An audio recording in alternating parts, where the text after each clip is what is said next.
Welcome everyone to my fly.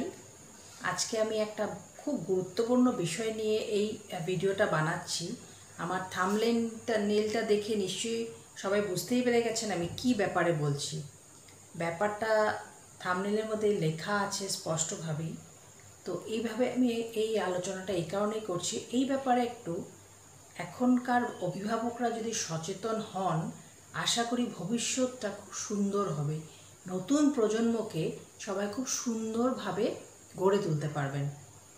আজকাল প্রত্যেকটি বাড়িতেই খুব নিউক্লিয়ার ফ্যামিলির একটা চিন্তাধারা সবার মধ্যেই চলছে। আর এই নিউক্লিয়ার ফ্যামিলির চিন্তাধারার মধ্যে সবচেয়ে কী হয়েছে, যার একটি কি দুটি বাচ্চা, আমার বাচ্চাকে আমিই শাসন করব, আর কিন্তু কেউ শাসন করার অধিকার রাখে না। এই যে মানসিকতাটা, সেই মানসিকতাটা কিন্তু এই বাচ্চাদেরকে খুব বেপরোয়া হতে খুবই সাহায্য করছে। এখন আগে যেমন আমরা ছোট ছিলাম, আমাদের বাড়িতে যারা জয়েন্ট ফ্যামিলিতে থেকেছেন তাদের বাড়িতে জ্যাঠা, কাকা, পিসি বা মামা বাড়ি গেলে মামা, মাসি, মামি সবাই সবাইকে দরকারে, অদরকারে নয়, দরকারে শাসনটুকু করতে পারতেন বা অনুশাসনটুকু শেখাতে পারতেন। কিন্তু আজকের যুগে নিজের মা বাবা ছাড়া সন্তানের শাসন করার অধিকার অন্য কারো নেই। তারপর আরেকটা খুব বাজে জিনিস যেটা হচ্ছে, স্কুলে টিচারদের পানিশমেন্ট দেওয়ার ব্যাপারটা খুব লিমিটেশন আনিয়ে দিয়ে দেওয়া হয়েছে। আমরা যখন ছোট ছিলাম বা আমাদের বাবারাও যখন ছিলেন, স্কুলের স্টুডেন্টরা দুষ্টামি করলে, পড়া না পারলে আমাদের মাস্টারমশাইদের একটা তেল মাখানো একটা ব্যাত থাকতো, যেটাকে লাঠি বা ব্যাত বলা হয়, বেতেরই হতো সেটার এক ঘা কিন্তু মারলে সারা স্কুলের মধ্যে যখন বা ক্লাসের মধ্যে পড়া না পেরে সেটার এক ঘা খাওয়া মানে মান সম্মানও গেল, প্লাস হাতেও বেশ দারুণ লাগলো। এই জিনিসগুলো এখন উঠে গেছে, যার ফলে মাস্টারদের হাতে ঘা খাওয়াটা, বেতের ঘা খাওয়াটা এখন একদম উঠেই গেছে। স্কুলে কোনো ধরনের পানিশমেন্ট দেওয়া যাবে না, যা বলতে হবে মুখে। নীল ডাউনটা পর্যন্ত আজকাল খুব আত্মসম্মানবোধ ওদেরকে গড়িয়ে তুলেছে। এই ধরনের শাসন পদ্ধতিটা কি খুব ভালো? আমার তো মনে হয় না। আজকালের ছেলেমেয়েরা বড়দের সম্মান দেওয়া বিন্দুমাত্র জানে না। কিছু কিছু, সবার কথা বলছি না, কিছু কিছু বেয়াদবিটা প্রচণ্ড বেড়ে গেছে। এই জিনিসটা যদি আমরা যেমন আজকে শিক্ষক দিবসের দিন আমি এই ভিডিওটা বানাচ্ছি, কিছুদিন হয় আমাদের স্কুলের প্রধান শিক্ষক মহাশয় গত হয়েছেন। তো আমাদের কাছে প্রধান শিক্ষক বা স্কুলের শিক্ষকদের স্থানটা ছিল নেক্সট টু আওয়ার প্যারেন্টস, মা বাবার তুল্যই ওনাদের স্থানটা ছিল। এবং ওনার গত হওয়া শুনে মনটা খারাপও হয়েছে, সেরকমভাবেই পিতৃহারার মতোই লেগেছে। কিন্তু এখনকার স্টুডেন্টরা টিচারদের নিয়েও সমালোচনা করে, এমনও তো ঘটনা ঘটেছে টিচারের উপরে তারা হাতও তুলেছে। এগুলো খুবই মর্মান্তিক ঘটনা। আর এইসবের জন্য আমাদের একটু একাডেমিক দিক থেকেও, একাডেমিক ইনস্টিটিউশনগুলি তো আমার মনে হয় একটু শাসনের পদ্ধতিটা না একটু প্রাচীনকালীন হওয়া ভালো। এত সেন্টিমেন্ট কিসের? নিজের পায়ে দাঁড়াও, ভালোভাবে মানুষ হও। সেটার জন্য বড়দের শিক্ষাটা খুবই জরুরি। খালি যে মা বাবা শিক্ষা দিলে হয়ে যাবে তা না। মা বাবা 24 ঘন্টা ছেলেমেয়ের সাথে থাকছেন না। কোনো সময় স্কুলের স্টুডেন্ট যদি কোনো ধরনের অন্যায় করছে, সেখানে শিক্ষকদেরকে একটা লিমিটেশন দিয়ে দেওয়া হয়েছে, এর বেশি বলা যাবে না।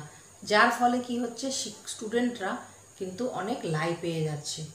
ঠিক সেইভাবে ছেলে মেয়েদের মানুষ করার সময়ও একটা লিমিটেশন আছে, যে আমার ছেলে মেয়েকে আমি বকাঝোকা করব, বাড়ির কোনো মেম্বার বা আরও কারো কোনো রকমের অধিকার নেই। আমরা যখন ছোট ছিলাম, আমাদের পাড়ার একজন, আমরা দাদা বলেই ডাকতাম, আমাদের এক বান্ধবীর মামা, আমরা সবাই খুব ভয় পেতাম, একটু চেহারাটা রাগি রাগি ছিল।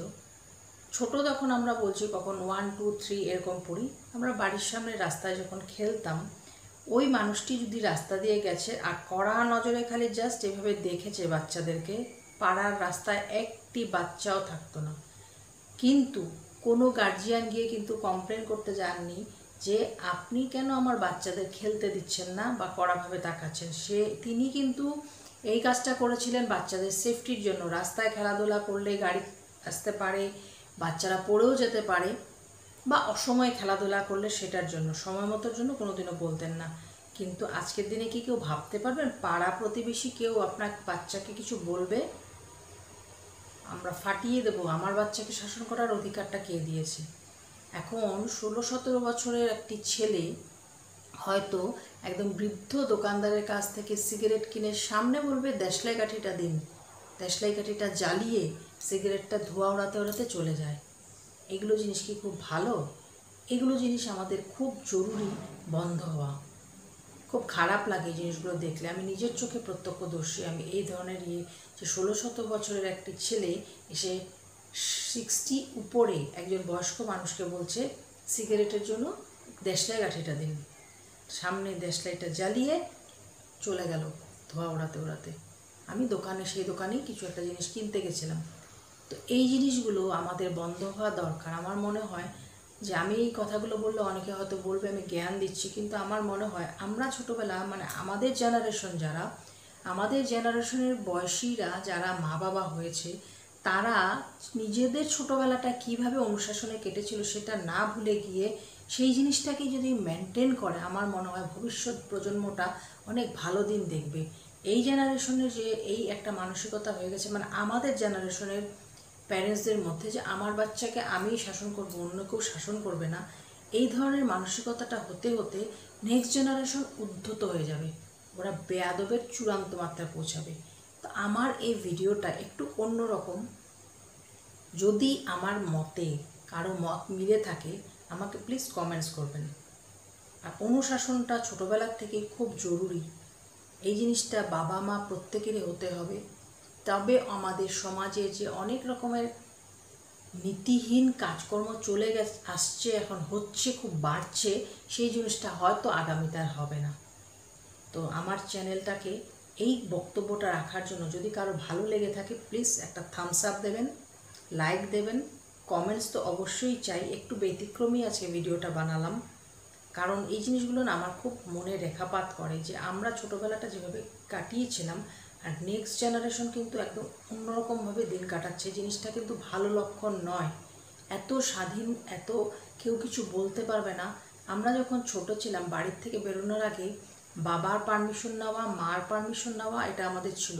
সেই ডিসিপ্লিনটা কিন্তু আমাদের লাইফে এখনও এই বয়সে এসেও আমরা হুটহাট বেরিয়ে গেলে কেউ কিছু বলবে না, কিন্তু একটা ডিসিপ্লিন কিন্তু এখনও আমরা মেনটেন করেই চলি। বাড়ির বড় যে থাকে তাকে বলেই আমরা বেরোচ্ছি। এই জিনিসটা আমাদের খুব জরুরি। এই ধরনের অনুশাসনটা আমাদের ছেলে মেয়েদের মধ্যে আনা, নইলে কিন্তু ভবিষ্যৎ প্রজন্মটাকে অনেকই খারাপভাবে আমাদেরকে দেখতে লাগবে।